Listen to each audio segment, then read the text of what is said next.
only being done equitably in terms of the allocation of those costs.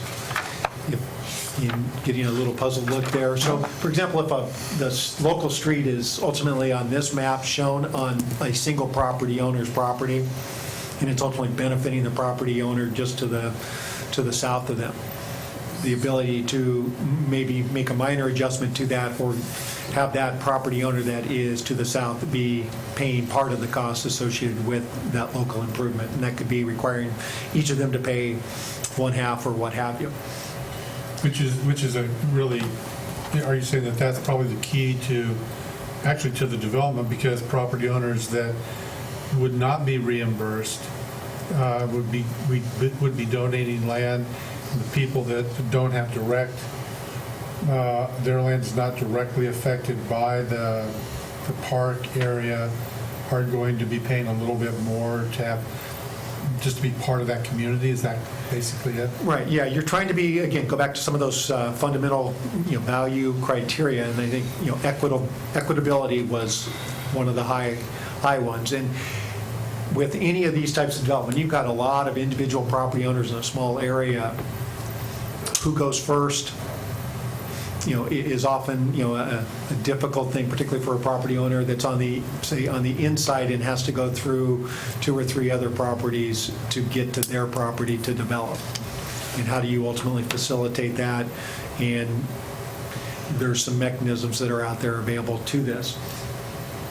Okay. But again, this is all being paid for by local developers, not by the city ratepayers or the city's existing SDCs or any other source of city funding. Okay. All right.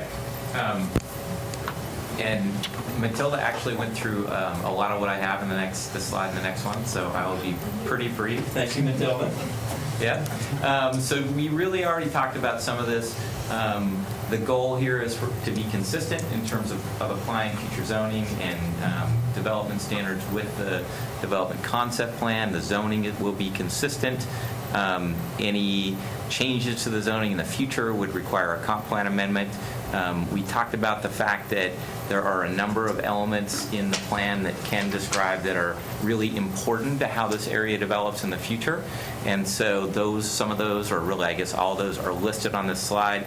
And those would become essentially development approval criteria within this plan district that Matilda described. So that you've got those connections, a certain number of connections to North Redwood, minimal number of cul-de-sacs, the loop road that we talked about, at least one additional north-south street, where possible, to again distribute the costs of infrastructure equitably, try to split roads across parcel lines so you've got those property owners north and south or east and west sharing in the cost of that.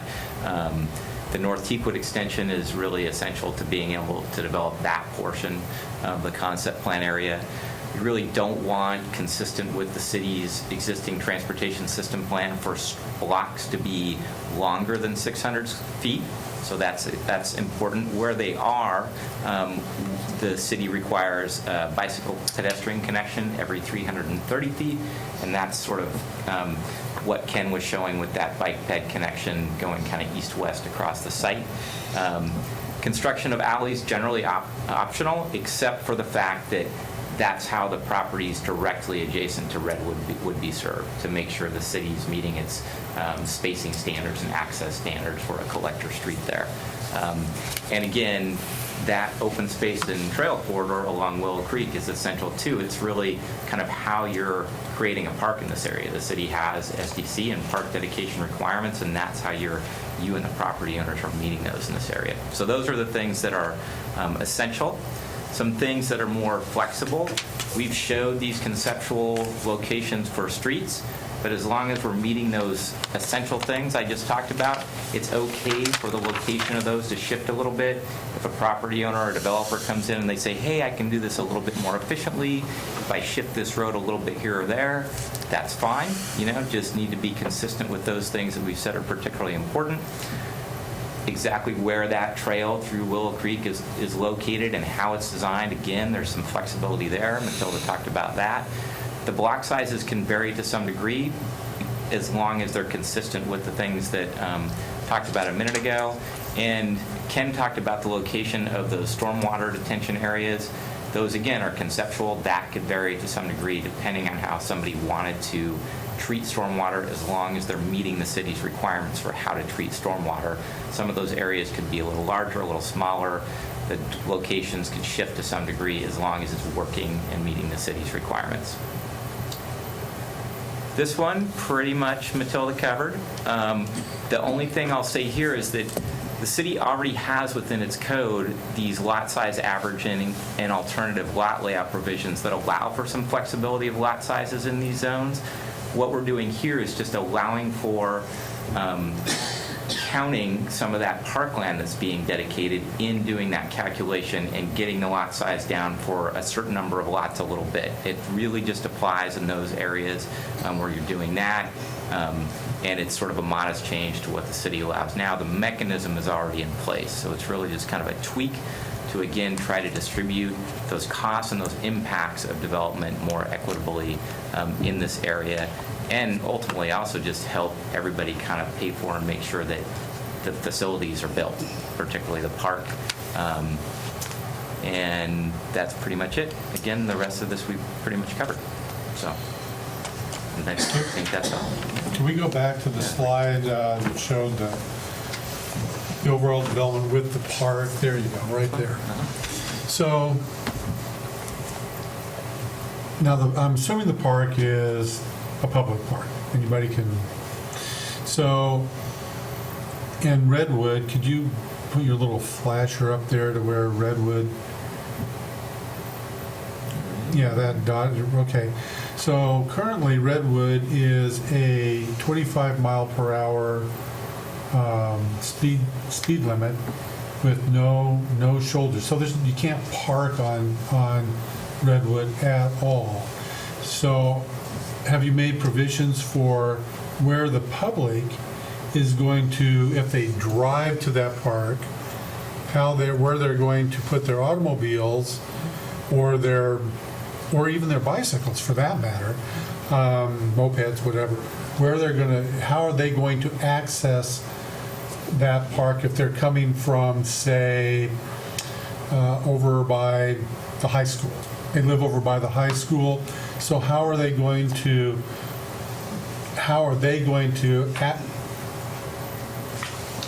I'm having flashbacks. Right.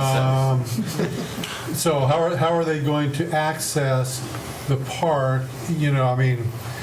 We all have I'm 65 years old. I'm not walking there. I've got bad knees, so I'm not bicycling there. So if I wanted to access the park, how would I do that conveniently, assuming that it's as good looking as you've got there? I'm stuck on that because it's a public park. There's a couple of opportunities there. Matilda mentioned that the park would get a master plan. So that would be a consideration in that master plan, whether to provide a small parking lot next to a trailhead for a small amount of cars. But the fact that your TSP street standards include on-street parking.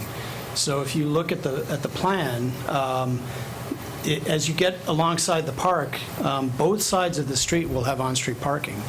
Obviously, the east side of that street is not serving homes, but you could park quite a few cars along the street, and you could sign it in a way that said, this parking is for park users.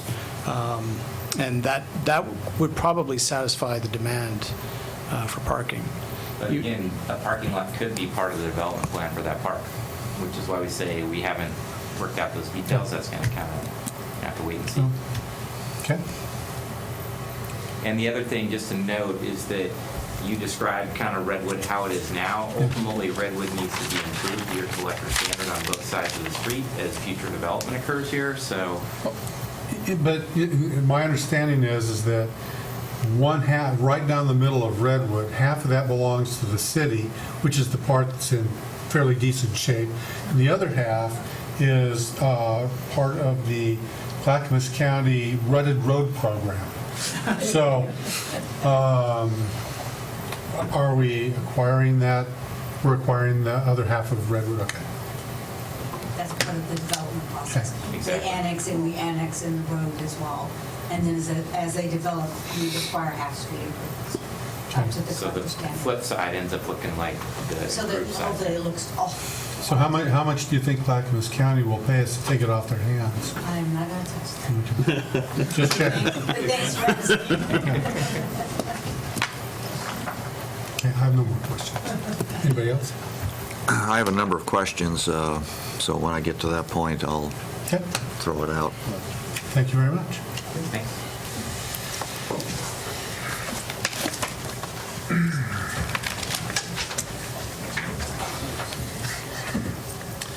Okay, is there anybody that would like to speak in favor of this? Yes, sir. Could you come forward, state your name and address, and go from there? And sign in. Okay.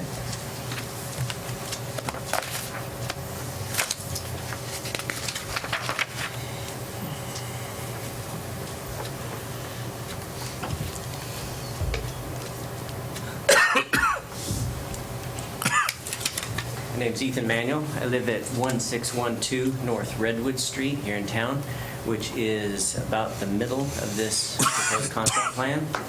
So not a ton of comments today other than to be here in support of it. I think this is an important step for the city to take. As Matilda mentioned, there's been a number of attempts at this, both from private groupings of property owners as well as city staff, and all have failed in the past. And based on this being a requirement for application for annexation, these 66 acres have basically not been able to participate in development process in the city up until now. Whereas if you were outside of one of these designated areas, you could apply for annexation and have been developed before now. So this is a prerequisite to that. I think it's an important step. So I think it's an important step that we pass this. I think it's an important thing that the city look at for the other design concept plan areas in the city and get those finished as well. So the only thing I wanted to mention or suggest to the city, in addition to the council approving this, is the street that you see on the east side there that is coming from Teakwood,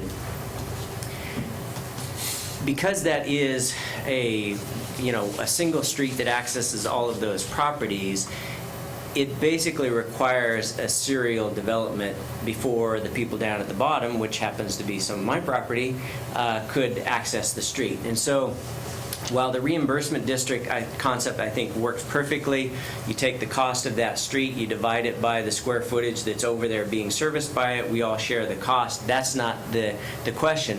What I'd really like to see is the city to take somewhat of a leadership role in this space and either put the street in and then get the money back from property owners like myself when we develop, or at least take some sort of a sponsorship leadership role to help that process happen. Because as it is right now, it's going to have to go one after the other, and it may be decades before it gets to the bottom of that street. You just don't know. It's outside of the control. So in the end, I think the city staff and the consultants did a great job on this. The community was very involved over obviously over a year. And I think we've come up with a good plan here that provides a flexible infrastructure but meets all the needs of the community, and I think we should approve it. Okay, thank you. Any questions? No. Okay, thank you. Anybody else that would like to speak in favor? Yes, sir. If you could come in, state your name and address, maybe even fill out the little sheet there.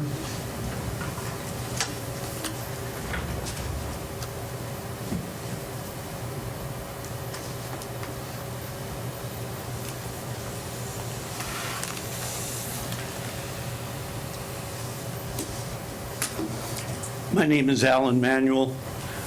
I'm a property owner down on the high-density end of this. I am really here just to support the plan. I think the group has done a great job. We've all been to a lot of meetings. We have this presentation pretty well memorized. We need to move forward. Some of you know this, but I've been working on this myself. I first applied for annexation in the year 2000. It's been 15 years. I've tried annexation 3 times, spent $35,000, have nothing, and can have nothing until this plan is passed. So my opinion about the plan is pass something. I'm really not worried about the details. We just need to be able to move forward. Our engineers and planners can take whatever plan you pass and work with that, but we do have to have a plan, and in fairness to the property owners in this area, it's in one form or another incumbent upon the city to pass a plan that this property has been sitting there for a long time with all services there and nothing happening with it, neither agricultural, I mean, it's low-density residential, really low-density residential. Okay. Any questions? Thank you very much. Thank you. Anybody else who would like to speak in favor of this proposal? Actually, I do have one question for you, sir. You have the lower section, the R2 zone. And the R2 is part of the... What's your plan for that, or do you have one yet? I don't really have them yet. Some of it depends what comes out of this. I have submitted plans before that had, for this lower section, a continuation of garden crossings type of housing, and then 5,000 square foot lots on the rest of it. We would have to see what the market was, but that's what we have submitted in the past. Okay. Right. Thank you. Thank you. Anybody else who would like to speak in favor of this proposal? Anybody that would like to speak in opposition? Anybody that would like to consider themselves a neutral party and that just wants to render an opinion? Okay. And since no one spoke in opposition, no rebuttal. How convenient. Actually, I would like to speak. I'll speak as a neutral. Okay, if you could come up here, state your name and address, and sign the little sign-in sheet. So I haven't done this before. This has Well, been that's very okay. fascinating. We're My very, first planning meeting. yeah, we're very welcoming for newbies. So I have a ton of questions, which maybe I'll get answered later. So I Your live. name and address. Okay. So I live in Willow Creek Estates on the other side of this plant. And you are? Sharon Weaver. Okay. What's my address? There we go. I live on Teakwood Circle. So I've seen a few of these plans. I have to say this is the best one I've seen. Obviously, my property borders right on some of this, and I'm concerned about the traffic through my, Willow Creek and what's going to happen behind my house and what was going to happen to the Willow Creek itself. So I have to say this is the best plan I've seen. Some of my concerns would be around some of the property owners. I don't think all of the property owners want to develop their property, so I'm not really sure how that works with roads going through, people who really don't want to develop their property, and how that impacts what they want for their property. I understand that's very challenging. Some people want to develop, and I don't know that there's other people who don't. So I don't understand how that all happens. If I have some questions, can I ask them later? Or should I ask them now? Why don't you fire away? Okay. So the one, there was a lot of discussion about the parks. Yes. So, and the fact that there isn't a park plan. So does the park plan have to be done before anyone can develop? Because it sounds like there's lots of options. So how do you decide how the park is going to be relative to what happens for development? Should we be answering questions now, or wait till she asks them all and then we can come back up? You want me to really ask them all? Yeah, why don't you do that, and at Okay. least this will There's come in that the one. form of rebuttal. Okay, and then the second, okay, that'll work. I guess also similarly for the individual property owners versus the plan, if some people develop versus others, and they have a road that, what I heard, and this is just a confirmation, is that the other property owner who's not developing will have to pay for part of that road as well, based on this plan? Yes? Okay. We'll get to that in a minute. Okay, sorry, I'm not used to not getting my questions answered right away. And then my third question was around the lot size, going down to the 5,000. So on the low density, that's 7 to 10, then we're going to go to 5. So does that mean that the lots that are 5,000 are the ones that have parks against them, or they get to pick which lots are 5,000 at a minimum lot size? Whoever develops the property. Property taxes, so I heard no rezoning, so does that mean that there's no changes to the property assessments on those properties? I think that's it. Okay. Okay. Thank you. Any questions? Mr. Chair, could she submit that to the body here, and then we address those questions Sure. back to get your answers that Okay. you would require? Okay, Okay. thank you.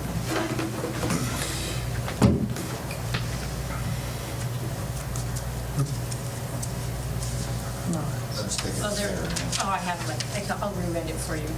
And I wrote it down too, so. I think I wrote it down. I have sticky Yeah, notes. Answer her questions, we can answer her questions. Okay. Okay. So, anybody else that would be either an opponent or neutral at this point? This is your rebuttal time. This is time you can answer this young lady's questions.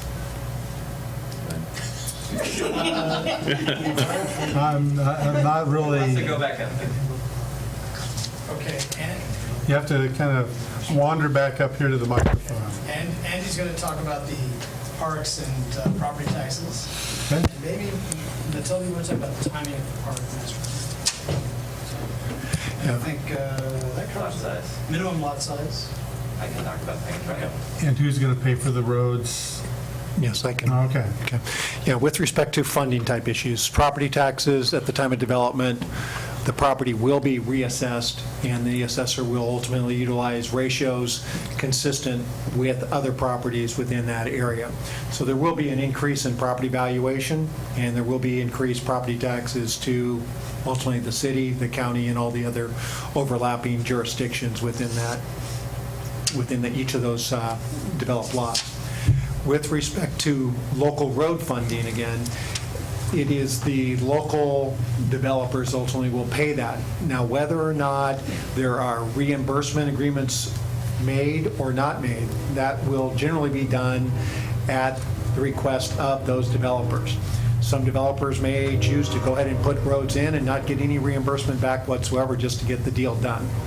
Other developers may very well wait and say they need to get a reimbursement agreement put in place in order to make that deal come together.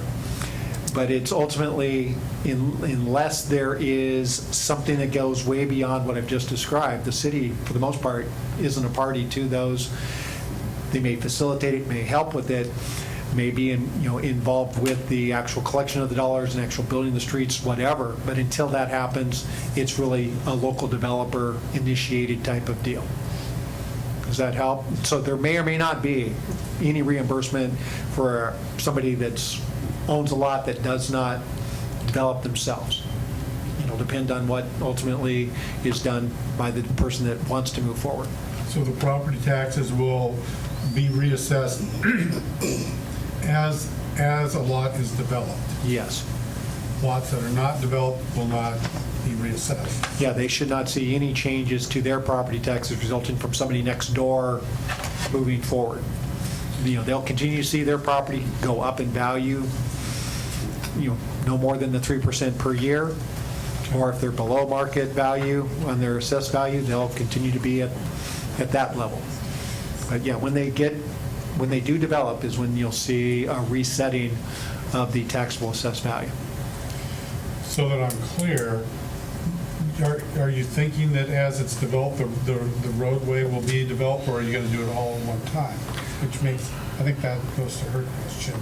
She wanted to know whether, when you go in to build a road, if this guy up here's lot is being developed, this guy here is not, this guy down here is developed, but the road is going to be all done at one time. Is that correct? Or is it going to be done piecemeal? It can be done piecemeal and often is.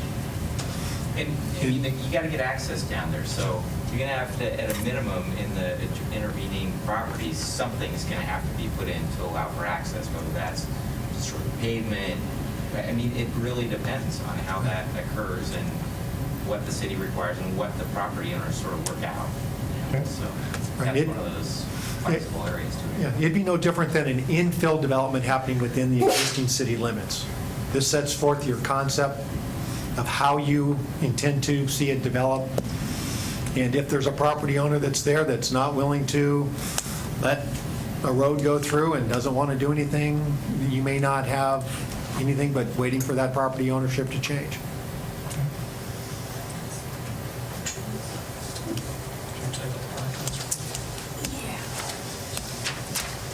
And the park master plan, you had a question as to whether the timing of it?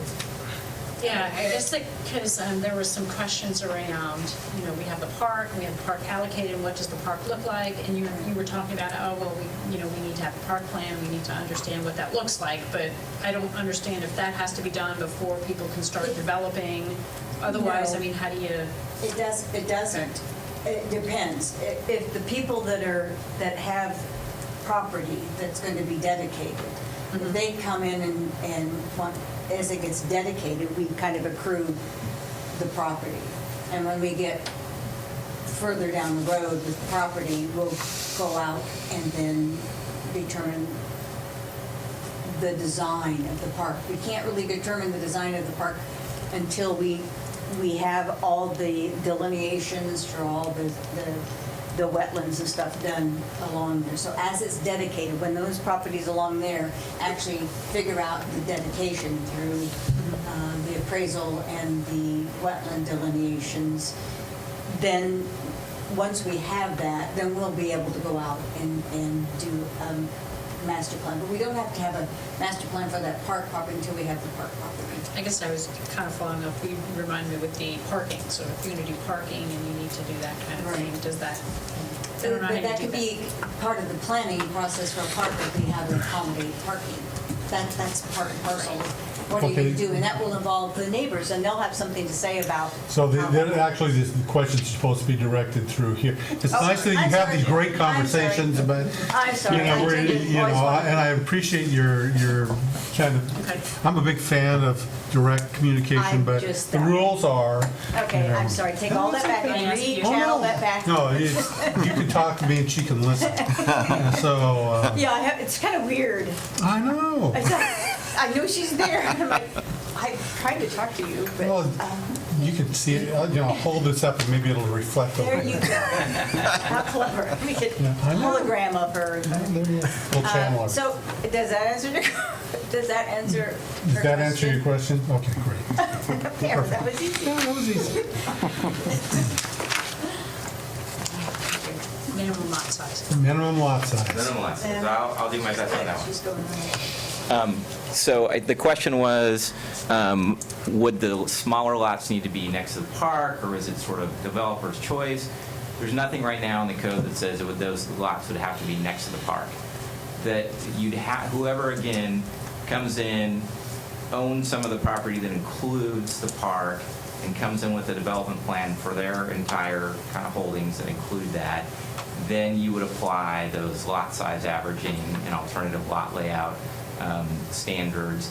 And it would be up to the developer to say, hey, here's my proposed lot sizes and where they're going to be located and how they're consistent with this plan. So it would be not just purely the developer's choice, but they'd have to come up with something that's consistent.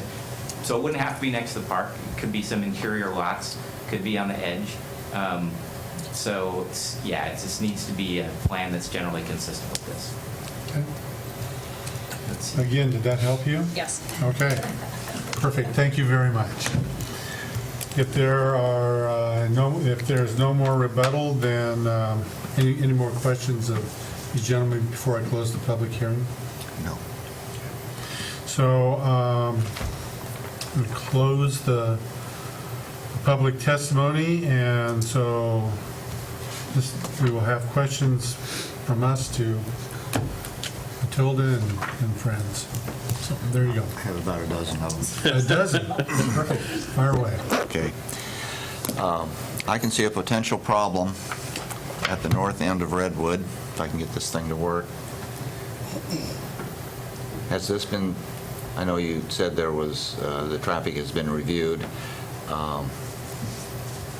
I can see a problem building here in the future. Has there been any discussion about putting a light or flashing yellow or anything in that regard yet? No, not specifically related to this, because when we did our transportation system plan, we analyzed the traffic at full build-out for this area, and it didn't merit something there. So there is currently nothing planned for future. Thank you. That's all for that issue. Next question is, can you tell me the total residents? I didn't get it all copied down. I got 115 lots of R1. Can you tell me the numbers, the total number of structures that we're probably looking at when it's all said and done? So there would be a range, but you would have anywhere from 213 to 289 using that range. And again, that's using our concept plan. Subsequent developers would be able to refine that and might be able to get a few more lots. That's usually the goal of developers, is to squeeze out as much as possible. So. Okay. How many residents do we think will occupy this area? Do we have any estimates of? It depends on the local demographics and the market. These are probably oriented towards families, so I would imagine, at least 2.5, 3 I per think house. the average household size in Canby is 2.7 to 2.8. So 500 is to, get 200 in the middle there, 250 units, then between 550, 600 people total at build out, which is not going to happen overnight. Yes. Just as an overall question, how is this project going to improve the quality of life for the existing Canby residents? What's it going to do for those living here now? Yeah, so a couple things. I think really some more opportunities in terms of parks and trails that we are thinking of that Willow Creek corridor is primarily for these residents, but other people can use that too. So including the folks that live up to the north in the Willow Creek estates, so provides them with some additional opportunities for walking or visiting a park, or with that pedestrian bridge connecting over to the logging trail. In terms of, again, those folks having at least a walking connection through this area. We don't have an auto bridge, but provides them, once this is built out, with a good, safe connection across there, including an area of town where you'll have sidewalks, and you'll have that other side of North Redwood improved. It's not currently improved, so that's going to improve people's ability to walk along North Redwood and to drive along there as well. So I think all of that's going to be an improvement for not just the folks in this area, but also other folks in Canby. And there's more housing choice, more options available to local residents too. This by no means is targeted to outsiders. This is opportunities for people in Canby to buy a house or to move to a different type of house. Thank you. Can you tell me about what improvements are on tap, or have we addressed the issue of upgrading and cleaning up Willow Creek? I noticed at the north end it's badly overgrown, just on the south side of Territorial. Has that been talked about? So you're talking about the existing Willow Creek wetlands to the north? Well, no, to the south. Remember, in the years past, there actually used to be a small pond, a body of water there. Now it's all grown over in grass and, Right. and weeds and whatnot. Actually, that has periodically been worked on by students and an environmental consultant. They come in periodically and they replant and they revegetate as part of a mitigation site for coastal Wade estates, so that there's a little yearly thing that we do as kids go in there, and we try to replant. So it's either through students and also Wayne State's agreement to try to help keep that, in wetland community healthy, or we go back out to the Division of State Lands. They've been involved with it, and they help us come up with new plans to restore it, and we work on grants to get that done. And that's kind of how it's been done in the past. We've had problems with encroachment from neighbors that their lawns kind of have extended out, so we put the little trail in there to try to delineate the boundaries of it. But it's been generally grant funded and school projects to kind of keep up on. We have a list from an environmental consultant of what the community should be in plants there. And part of this process is to also, since this drains into Willow Creek, part of the master plan for the park would include how we can restore the health of Willow Creek. And that would all be pretty much a grant-funded project in the future. Once we have a master plan, we would go out for restoration of the creek and the wetlands. How about ongoing upkeep? Would that fall on our overly worked? That's going to have to come from our park maintenance in the future. It's just going to have, we're just going to have to figure out how to do that. Thank you.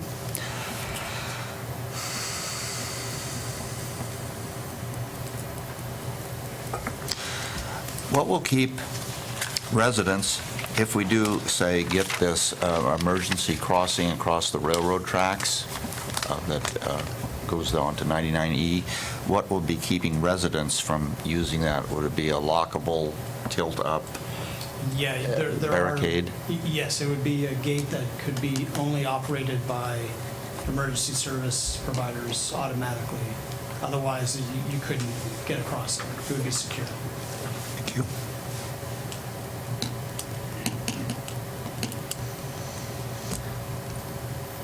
You addressed, you made a comment about stormwater treatment in several areas. What form would that be? Would that be dry wells or actual treatment facilities, or what would that consist of? There's a whole range of approaches that you could take for those treatment facilities. Your public works standards have a range. It just depends on more detailed engineering on how the soil percolates and how it drains, what number of units are being built. So that'll determine the scale of it. You can disperse facilities in streets, or you can have single treatment facilities. They can be dry wells if the infiltration isn't that good, if the soil doesn't drain that well. Or if it does drain well, you can just have sort of holding detention ponds that sort of hold the runoff and sort of trickle it into the creek more slowly. But there is a wide range. Were you going to incorporate pervious pavement in this project at all?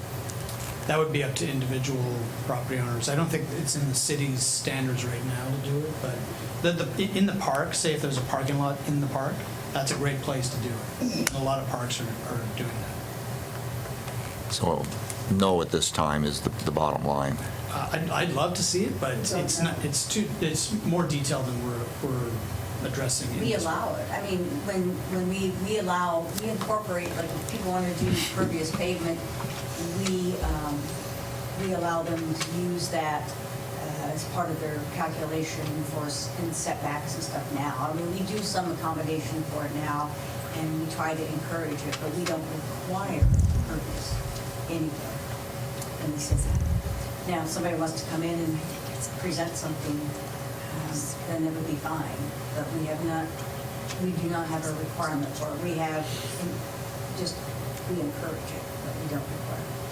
And it's only appropriate in certain areas anyway. On streets, it doesn't work very well. It gets clogged. Parking areas, it works better.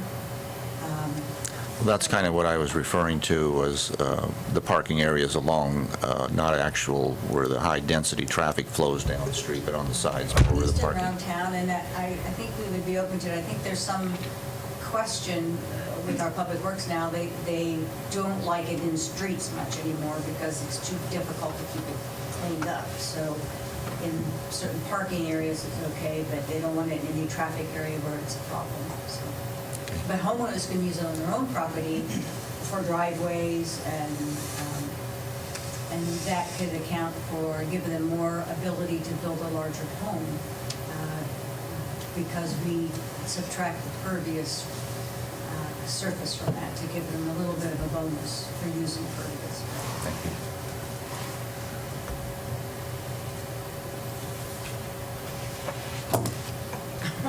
Mr. Sirleaf, thank you very much. Mr. Hensley, do you have any follow-up questions? Really, my only concern is the shrinking of the lot size. I have a real issue with taking those lot sizes down to 5,000 square feet. You're shrinking that 30%. And that gives the ability, as they were saying, that gives the ability anywhere in that particular, they could shrink their whole development down that much. So you're gonna shrink it all 30%. Only in the properties that have parkland on them. Right, but every lot in there could be smaller, 30%. Yeah, but only to the extent that they're dedicating parkland from within that site. So that doesn't necessarily allow you to get down to 5,000 for every lot. Well, not every lot, no, but it allows I you mean- everywhere in that particular development that has the parkland dedicated. But even then, it depends on how much parkland's getting dedicated, and you won't necessarily be able to get down to that. Even for that particular property, for the remaining developable portion, you won't necessarily be able to get down to that for every lot in the portion that's developed. It just depends on how much of it's dedicated as parkland. So there might be some properties where that's the case, and there's going to be others where it's not. So yes, it could happen in some, but I wouldn't expect it or assume it to happen at all.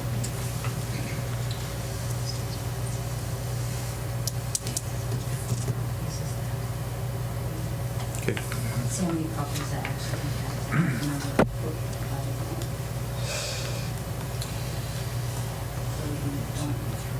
Other than that, So six of the 23 parcels would have the ability to do something, but not increase density, just reduce lot sizes on 6 properties out of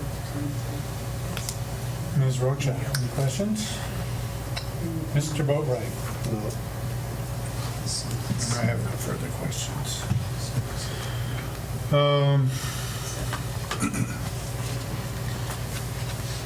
So we'll,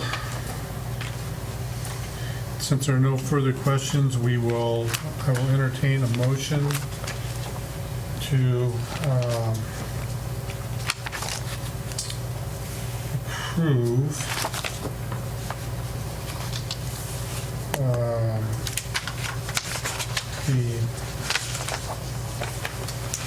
lost my place here, sorry. The NRDCP plan, CPA 15-02/TA 15-01.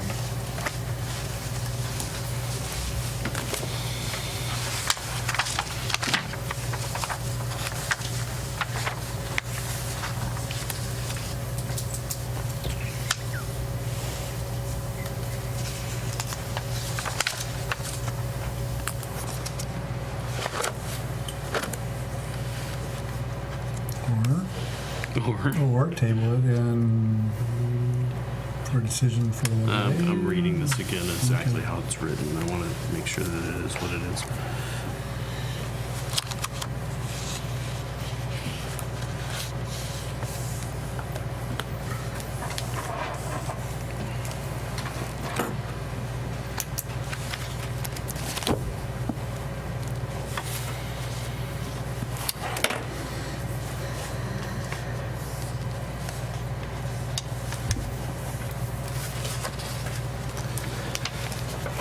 Mr. Chair, Yes, sir. I would move that we approve CPA 15-02/TA 1501. Been moved and seconded that we approve CPA 15-02/TA 15-01. Any further discussion? Chair, I would recommend that you add to that, just to be clear, an adoption of the North Redwood concept plan, because there's really three components that we're looking at. The comp plan amendment, you mentioned, the text amendment, and adoption of the plan. Okay. We would add the adoption of the plan then? Yep. Okay. I would add that to my motion. Is that okay with you, Ms. Roach? Been moved and seconded. All in favor, say aye. Aye. Opposed? Nay. Okay, it's been 4-1.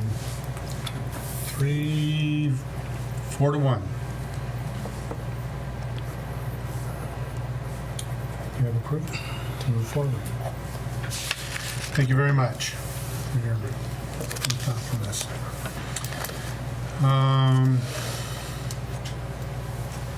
Next, regular planning commission meeting scheduled for Monday, October 12th. Is that correct? So item 6 on your agenda actually Oh, I'm is to sorry. approve the findings, the written findings of your decision you just made. And we've got a copy of Oh, the you, findings. and you just haven't had one? Yeah. Okay. So, can I have a motion to approve the final version? Sure. Mr. Chair, I'll make a motion to approve the findings as recommended. The ordinance CPA 1502/TA 15-01. Okay. Do you have a second? I'll second that. All in favor, say aye. Aye. Opposed? Okay. There we go. A copy of those.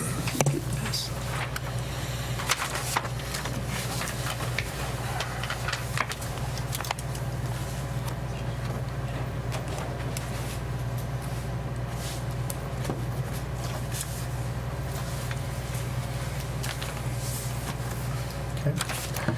Thank you very much for your time, effort, and energy.